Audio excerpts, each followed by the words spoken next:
हम सबने रामायण की कहानी तो सुनी ही है ना? वो महाकाव्य जो पीढ़ियों से हमारे दिलों में बसता आया है। लेकिन जरा सोचिए, अगर कहा जाए कि जिस हैप्पी एंडिंग को हम सब जानते हैं वो शायद कहानी का पूरा सच है ही नहीं।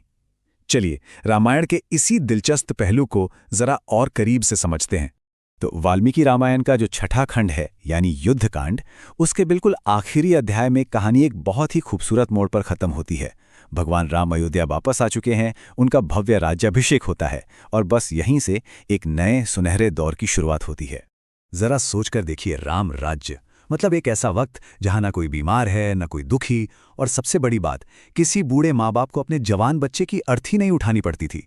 बारिश भी एकदम टाइम पर, सब लोग खुश, सब संतुष्ट, एकदम परफेक्ट। और वो हमेशा खुशी खुशी रहने लगे वाली एंडिंग है कि नहीं? और मजे की बात यह है कि टेक्स्ट खुद इस बात का ऐलान करता है कि कहानी यहां खत्म हो गई है। ये श्लोक साफ साफ कहता है कि भाई जो भी यह कथा सुनेगा उसे बुद्धि, लंबी उम्र, अच्छी सेहत सब मिलेगा। मतलब कहानी यहां पूरी हुई, फुल स्टॉप, दी एंड। तो कहानी को तो यहां खत्म हो जाना चाहिए था, सब कुछ अच्छा अच्छा। फिर भगवान राम पर वो जो गंभीर आरोप लगते हैं वो सब कहां से आए? असल में ये सारी कंट्रोवर्शियल बातें एक दूसरे हिस्से से आती हैं जिसका नाम है उत्तरकांड। और ज्यादातर स्कॉलर्स मानते हैं कि इसे बाद में जोड़ा गया था। और इसी उत्तरकांड में वो दो कहानियां हैं जो राम राज्य की पूरी तस्वीर को हिलाकर रख देती हैं। पहली, एक गर्भवती सीता का त्याग, और दूसरी, शंभुक नाम के एक तपस्वी की हत्या, सिर्फ इसलिए क्योंकि वो तपस्या कर रहा था। तो अब सवाल ये है कि क्या ये सीक्वल ओरिजिनल कहानी से मैच भी करता है या नहीं?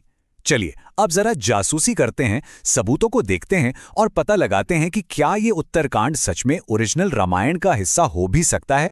तो आइए एक एक करके इन दोनों कहानियों के बीच के जो विरोधाभास हैं उन पे नजर डालते हैं। पहला और शायद सबसे बड़ा कॉन्ट्रडिक्शन, याद है हमने अभी राम राज्य की बात की थी? क्या वादा था कि किसी पिता को अपने बेटे की लाश नहीं देखनी पड़ेगी। लेकिन शंभुक वाली कहानी शुरू ही एक ब्राह्मण के बेटे की बेवक्त मौत से होती है। ये तो सीधे सीधे ओरिजिनल कहानी को काट रहा है। अब आते हैं दूसरे सबूत पर, पुष्पक विमान।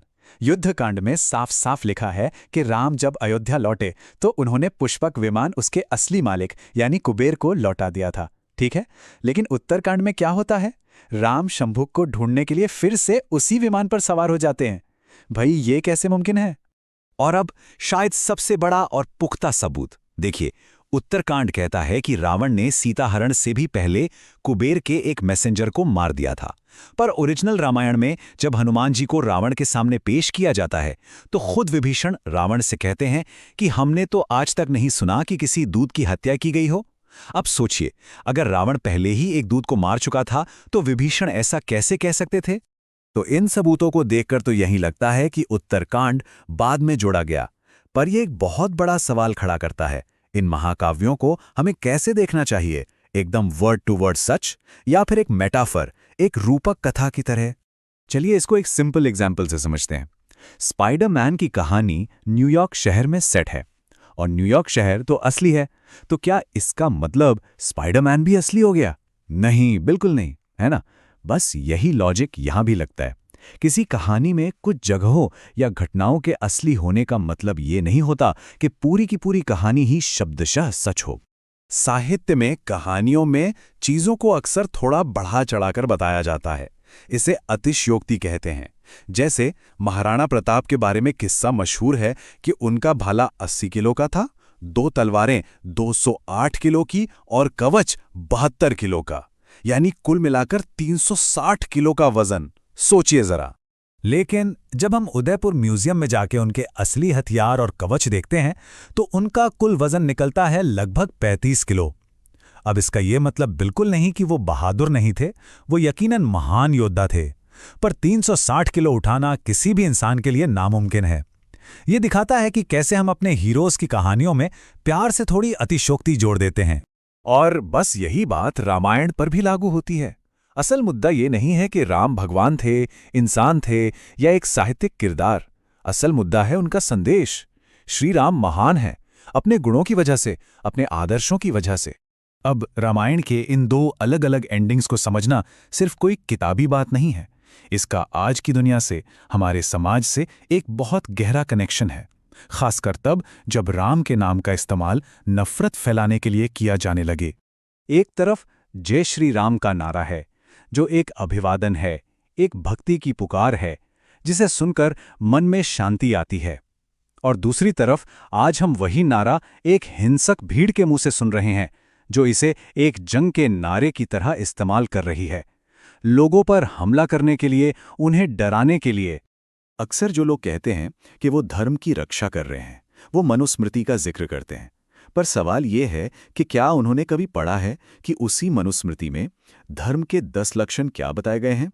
धर्म के 10 लक्षण हैं: धैर्य, क्षमा, संयम, चोरी न करना, सफाई, अपनी इंद्रियों पर काबू, बुद्धि, ज्ञान, सच बोलना और मन की शांति। अब ईमानदारी से सोचने वाली बात है कि जो भीड़ नफरत और हिंसा फैला रही है, क्या उसमें इनमें से एक भी गुण नजर आता है? और सिर्फ मनुस्मृति ही क्यों, महाभारत तो साफ कहता है अहिंसा परमो धर्मः, यानी नॉन वायलेंस, अहिंसा ही सबसे बड़ा धर्म है। किसी को दुख देने से बड़ा कोई अधर्म हो ही नहीं सकता। तो आखिर में सवाल बस यही रह जाता है, राम किसके हैं? उनकी विरासत का असली मतलब क्या है, ये तय कौन करेगा?